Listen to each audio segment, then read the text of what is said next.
Good afternoon. Welcome to the Chamber's Business Beat Speaker Series.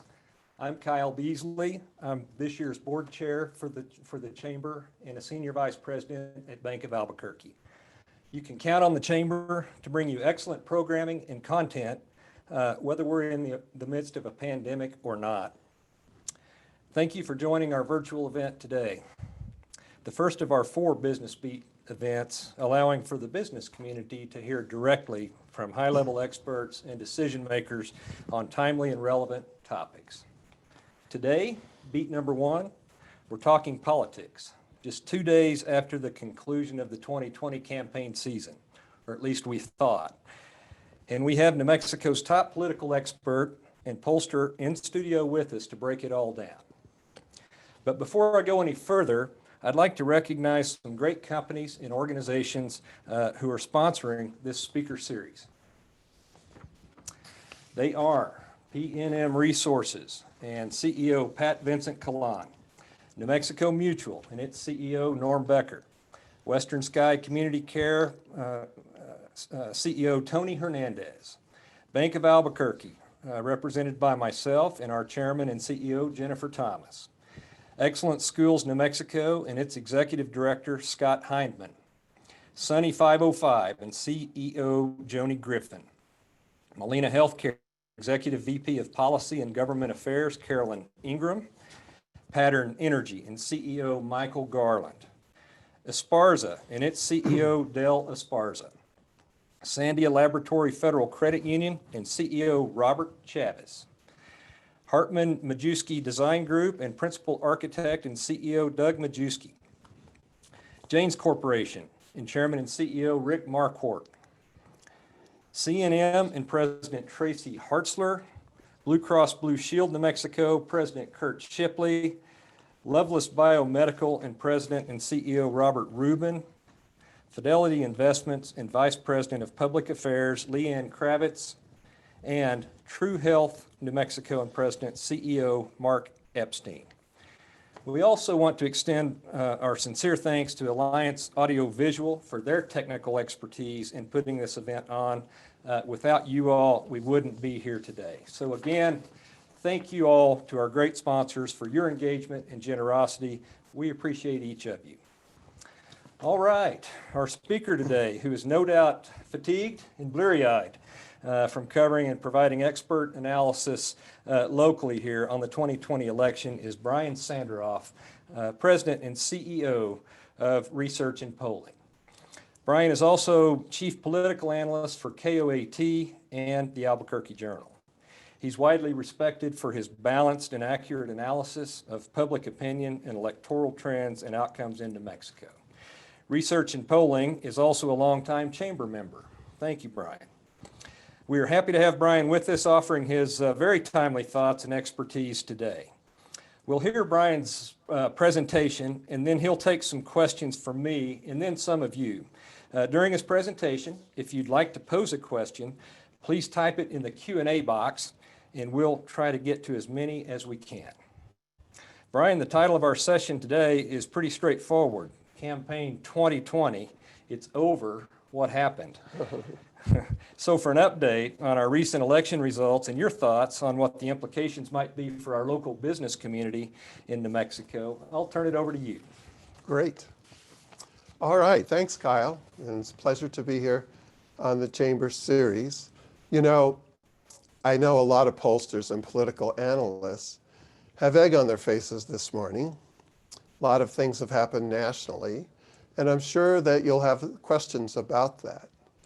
So I didn't want you to kick us out of the room, so I figured the best way to start the presentation today is, you know, we pollsters, we have to be held accountable. You have to be able to see our work, especially if it's in the public domain. So every 2 years we do these polls for the Albuquerque Journal, and I'd like to show you the results that compare our final journal poll to the actual unofficial election results that we have as of a few minutes ago. So if we can turn to that screen, here you can see the results of the final journal poll and the actual results in New Mexico. And so look at that for president. we can see that 54% in our final journal poll for Joe Biden. And that's how it shook out ultimately on the election. We basically had Biden with a 2-point lead, and he ended up winning by 10. And then Ben Ray Lujan, you can see there, very close results to the actual outcome. In the first congressional district, Deb Haaland ended up picking up the remaining undecideds. And then CD2, you can see what happened with Yvette Harrell. You know, that one was the biggest surprise. That was one where we had Harrell up by a few percentage points, but she did win by a wider margin with 8 points. And then Teresa Ledger Fernandez also. So at least in New Mexico, we are able to get it pretty close to the actual election returns. Okay, moving on to the next slide. So what happened in New Mexico in terms of voter turnout? We kept hearing about how big the turnout was going to be. And sure enough, it was. We ended up with a turnout of 68.2% here in New Mexico. And when you compare that to the turnout from 4 years ago, you see that it was, in fact, much larger. And that's very significant. It's really not a surprise. We really did not achieve the levels of turnout of 2008 with Barack Obama. But we did come pretty close. That was a 70% turnout. And then look at the number of votes cast. Basically 117,000 more voters than in 2016. And so, you know, I think that Donald Trump invigorated people one way or the other. You loved him or you hated him. And the lines were drawn. And so as a result of that, people had such strong feelings on one side or the other that it created this tremendous increase in turnout. More than 100,000 people ended up voting than the Hillary Clinton-Donald Trump race. Now, one of the biggest stories, of course, was those absentee ballots. COVID hit. People were concerned about whether they would vote. So an effort was taken to send absentee ballots, applications, to all the voters in the state. People were encouraged to vote by absentee ballot, go online, what have you, and actually participate in that manner. You know, absentee ballot voting had become passé in New Mexico. Very few people used it. They preferred the in-person early voting. And so what happened here, you can see, 329,000 additional people voted absentee. It really changed the nature of things. But what was fascinating was, you know, Donald Trump was questioning the integrity of the mail ballots. And the Democrats were more concerned about COVID than the Republicans. So when you look at the actual breakouts, you find that the Democrats were much more likely to vote by absentee. And the Republicans were much more likely to vote in person. And so partisanship even affected the way that people went about voting, which was really fascinating. Okay, let's move on to the next slide. So here's the results for president. In New Mexico, Joe Biden ended up winning by 10 percentage points. Now, how did that happen? Well, first of all, we have to recognize that New Mexico has been trending blue in federal races for quite some time. This was just not one unusual circumstance. Last cycle, in 2016, Hillary Clinton actually beat Donald Trump by 8 points. And Barack Obama, in his 2 elections, he won by 10 percentage points and 15 percentage points in his 2 elections in New Mexico.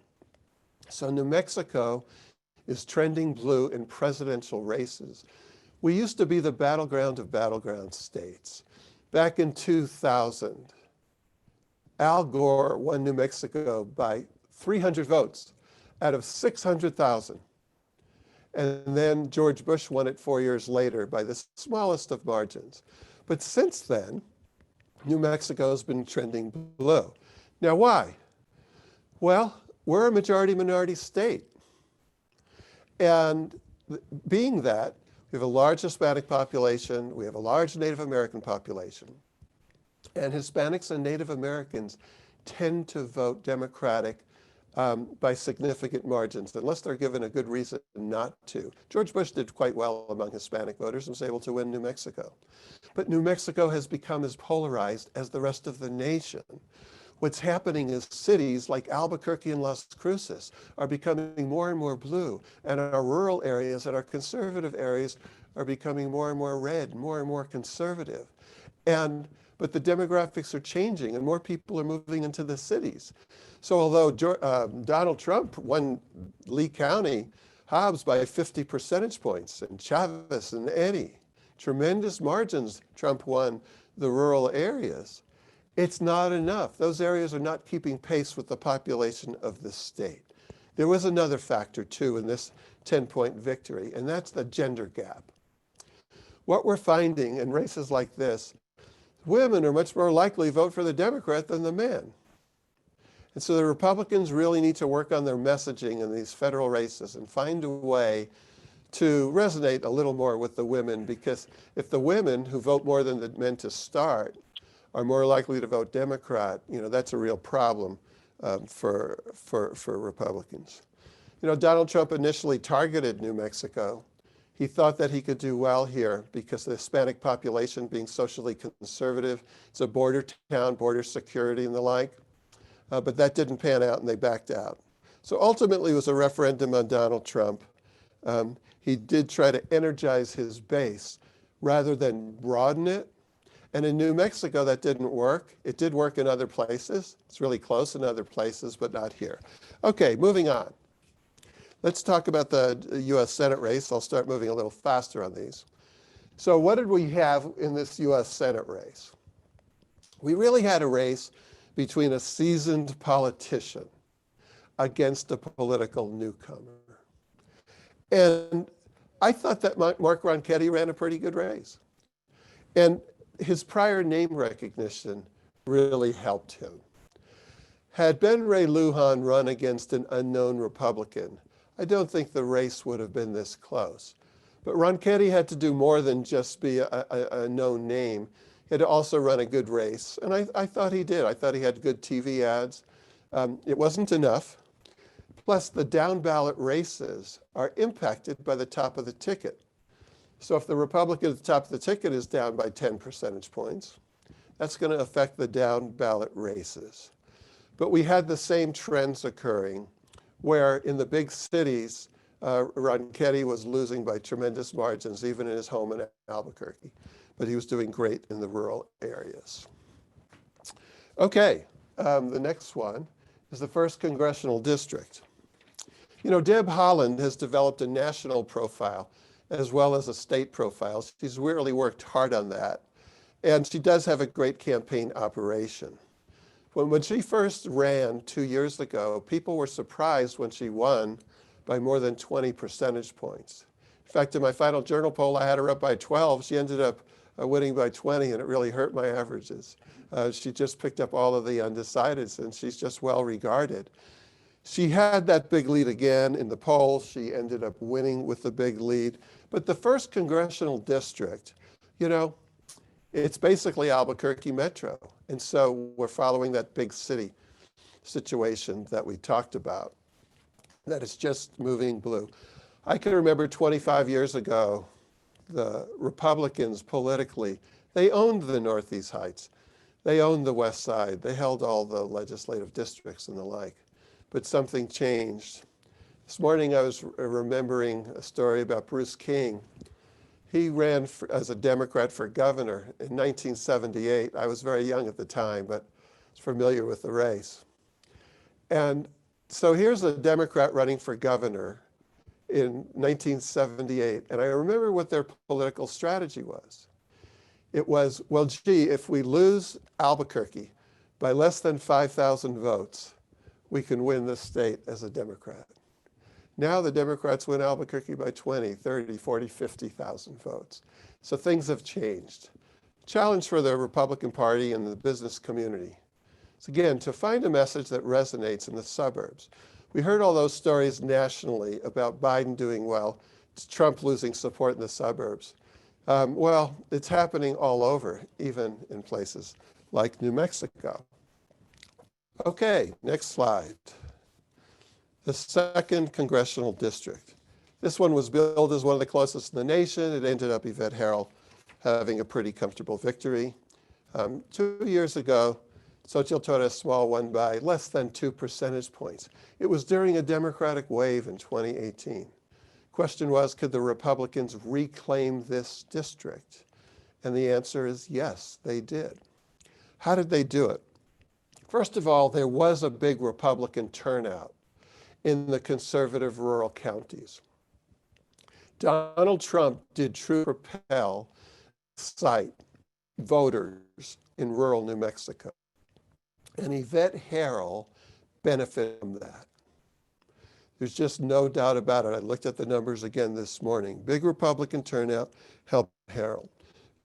Excuse me. You remember those nasty ads that we saw in this, we're ready to slash our wrists, saw in the 2nd Congressional District from either of the candidates. But what was the message that we were hearing? The message was that Xochitl Torres Small does not represent our conservative values in the 2nd Congressional District. What about her positions on guns? Is she too close to Nancy Pelosi? Well, what happened was it worked. Some of the conservative Democrats decided to flip and support Herrell. And what were the ads against Yvette Herrell? That she basically was unethical. Well, evidently the voters didn't buy that. Plus, quite frankly, the voters think that almost all politicians are unethical. Unfortunately, voters don't trust politicians anymore. So the message of Xochitl Torres Small not representing the values of the district trumped, excuse the pun, the other ones. But Donald Trump's strength in the congressional district did propel Yvette Herrell to victory. Okay, moving on to the next slide. The 3rd Congressional District, Teresa Leger Fernandez won it by a big margin. Okay, the 3rd district, that's northern New Mexico. Taos, Espanola. Now, there are some conservative communities in there like Farming Rio Rancho, but they're not big enough to counter the Democratic stronghold. So Teresa Leger Fernandez, she's taking over for Ben Ray Lujan's seat. She ran a good campaign. She won convincingly. Okay, next slide. There were 5 appellate statewide judges on the ballot. Here are all the Democrats. All 5 appellate Democrats won. These are all appointments of the governor.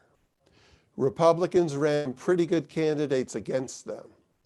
But it shows you the challenges that Republicans face in statewide low information races to win, especially when at the top of the ticket, the Democrats are winning in the presidential race by 10 points.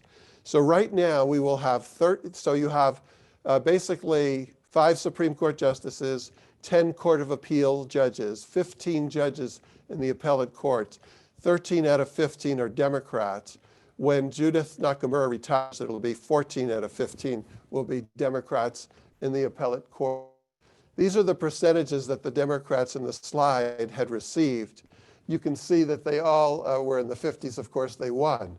But I will note that there is some hope for the Republicans in that if you look at the Court of Appeals races, that's the percentages that the Democrats received. It wasn't a landslide. Some of those Republican judicial candidates did pretty well. They were helped by a lot of the Republican higher turnout, but all 5 Democrats did win. Okay, something that on next slide I know you're interested in. The legislature was a real battle this time. The Republicans were very hopeful that they could win due to unusual opportunities in both the House and the Senate. So let's talk about it. On the slide, you can see that before the election, the Democrats had a margin of 22 seats. Look what it's looking like after the election. It looks like it's going to be, and these numbers can change because there were a couple close races, 44 Democrats and 26 Republicans.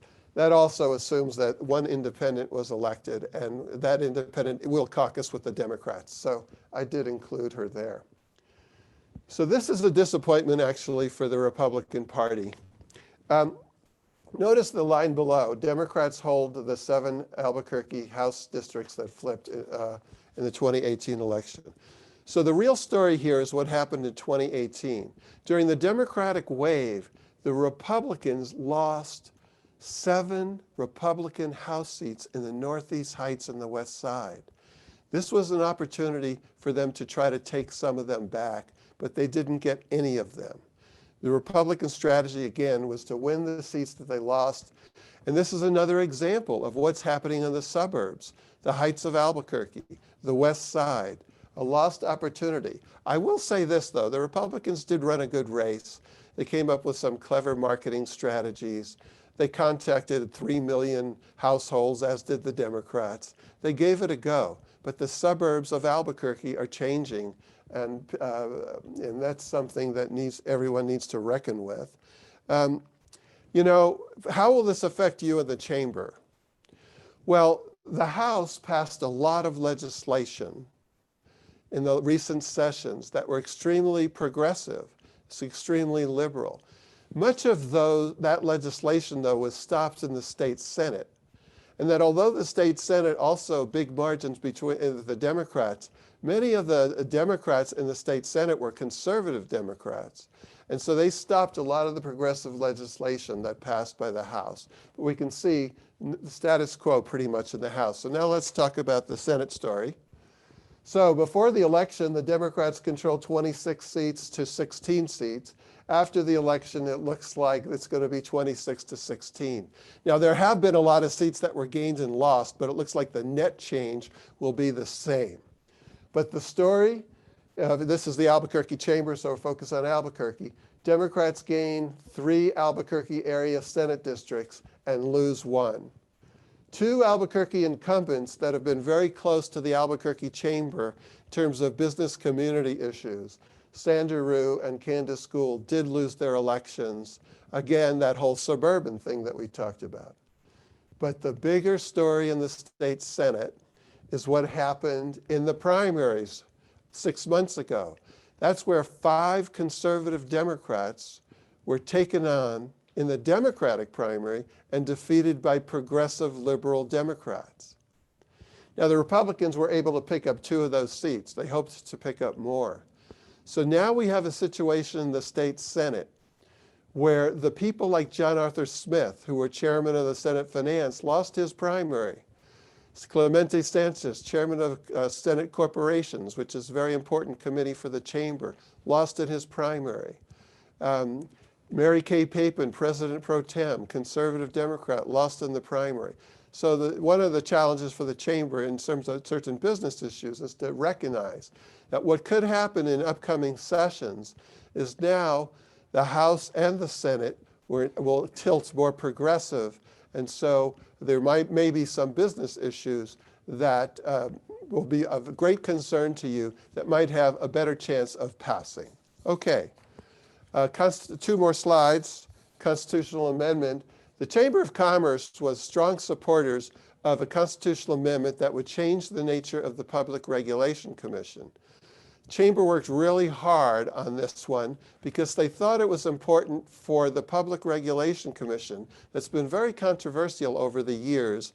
Some people feel not as competent as they should be. 5 elected officials, pretty much politicians that just run and win on name recognition, not necessarily qualified to be in charge of these complicated topics like utilities. Basically, there was concern about whether that system that's in the Constitution should be changed. That's why it had to be a constitutional amendment to change it. It passed. It was not going to pass 9 months ago. Chambers and others did a good job getting it through. So under the new system, there'll be 3 appointed members by the governor. They have to meet certain qualifications. They have to pass muster and get through a nominating committee based on certain professional qualifications. And so the chamber worked on this one, and that was a win for the business community. Final slide. Okay, we talked about what might happen in the legislature with the change and the loss of those conservative Democrats in the primary and pretty much status quo in terms of the mix of Democrats and Republicans. These are kinds of, if you look at the progressive legislation agenda, you look at their websites, you look at their talking points, these are some of the things that are included in the progressive movement's legislative agenda in the slide. Tapping the permanent fund for early childhood education. Liberals believe that that's necessary to do because they feel that that funding is underfunded. Conservatives in the business community thinks there are other approaches to it. Tax reform. Now, tax reform in the progressive movement could mean very different things. It could also mean increasing revenues for social services and the like. To the business community, they also support tax reform, but they would like to see it revenue neutral. So here are all the things that are going to be looked at: examining the current gross receipts tax exemptions, tax deductions, tax credits on businesses and individuals. These are earth-shaking issues for the business community that could affect your businesses depending on which way they go. Even the business community in the chamber is very supportive of tax reform, but people have very different opinions of how that should be handled. Income tax increase on high-income earners. Many of them in the progressive movement feel that that's a very high priority. $15 minimum hour wage. Fracking moratorium attempt. Paid family leave. The paid family leave, you've been fighting that issue with the city council and the county commission. In the progressive movement, we might see a statewide legislation attempts on it. Also on social issues. Repealing the 1969 anti-abortion statute, legalizing marijuana, end of life options, aid in dying, assault weapons ban, and the progressive movement basically looking for anything that in their mind is implement policies that reduce institutional racism and income inequality. So we talked about how the legislature might change. We talked about some of the key issues that their agenda might include. And so you'll be having to work pretty hard during upcoming legislative sessions to take these things on. So at this point, I'd like to close it out. Hopefully you've gained some insights into where things are in New Mexico and what happened in the election. Thank you very much. Brian, thank you for the very insightful presentation. Much appreciated. And I know you're running on fumes, so we appreciate your time today for the chamber. Sure. I have a couple of questions here, and then we've had a few questions also submitted from the audience that we'll hit you with. The first question is, and this is one that is not intended to beat up on local pollsters like yourself, but nationally, most professional polling and media organizations were releasing surveys of battleground states and the national popular vote showing, quite frankly, a huge win for Joe Biden.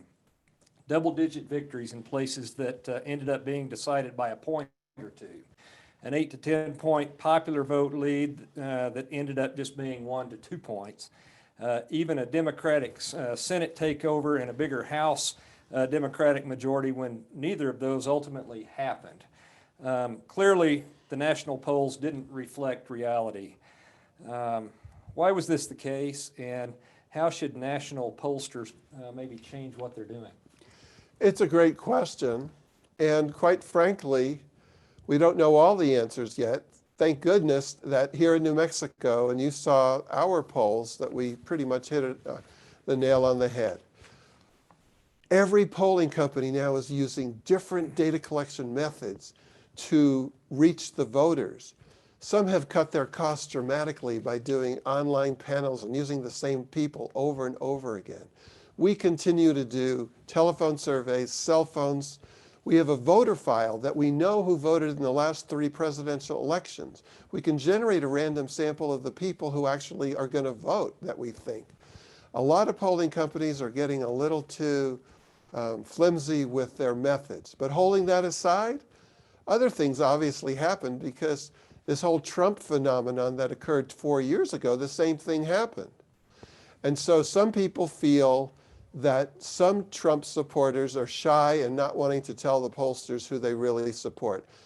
Many Trump supporters are very proud of their support for Donald Trump. Some are more shy. There are some Trump supporters who support his economic positions, but not necessarily his personality, and so they might be shy in telling the vote. But even some of the Senate districts, the national polls were off. Now, when you rely on Real Clear Politics that comes out with an average, or the 538 blog, they take the average of the polls and then calculate probabilities. They're going to be wrong if the polls are wrong. So it's a real problem, and there'll be a lot of soul searching done. All right, thank you. All right, second question, and you did allude to this in your presentation, but I'm hoping you can drill down a little bit regarding the disparity between rural and urban areas. I've never seen such a stark and widening gap between those two areas in New Mexico with respect to how they vote.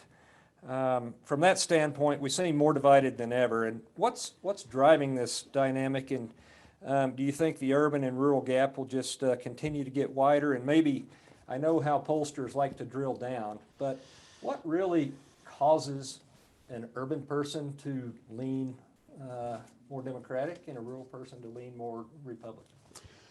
Part of its lifestyle, part of its economics, part of its history. So let's say you live in Eddie Lee Chavez. Let's say you live in the Permian Basin, all the jobs related to energy. Farmington, the same. So agriculture, the like. In the rural areas, if you mess with government regulations or talk about fracking, the things that sometimes they talk about in the cities, that's going to make you more conservative. It's going to have you vote more Republican.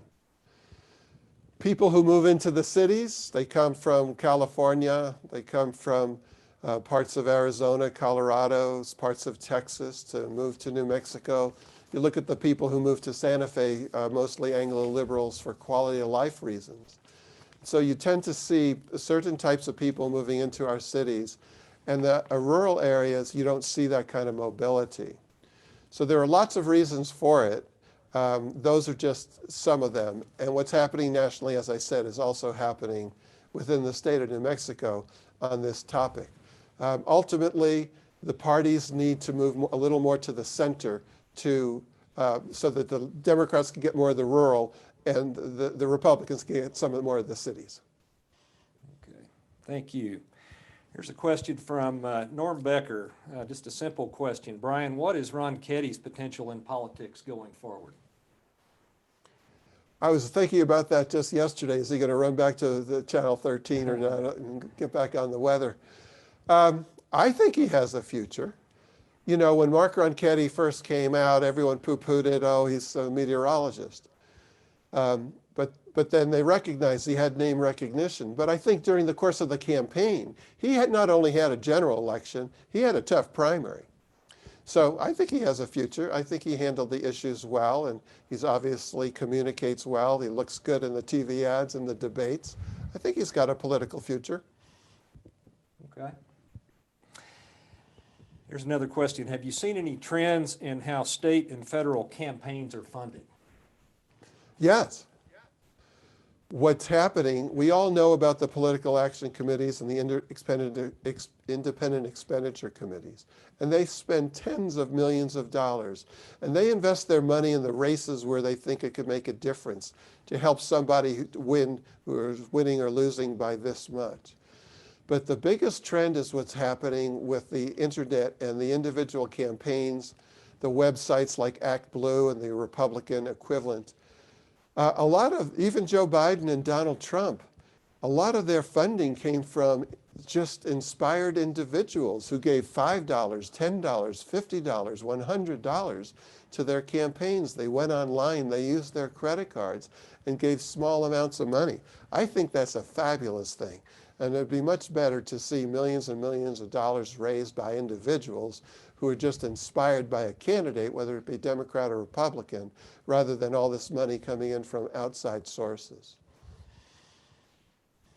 Very good. Getting lots of good questions in. Very much appreciated. Here's a question from Brenna Gayton. What is the biggest surprise to you in the voting demographics or outcomes in the local elections? In the local elections, I didn't really run across any big surprises. The biggest surprise for me was the margin that Yvette Harrell won her race by. She won it by 8 points. Our final poll, which incidentally we took a lot of heat on, showed her ahead, but only by 2 points. That was the biggest surprise. Things went relatively like expected. you know, the Judicial Performance Evaluation Commission, they make recommendations, and they suggested to not retain a couple of Albuquerque judges.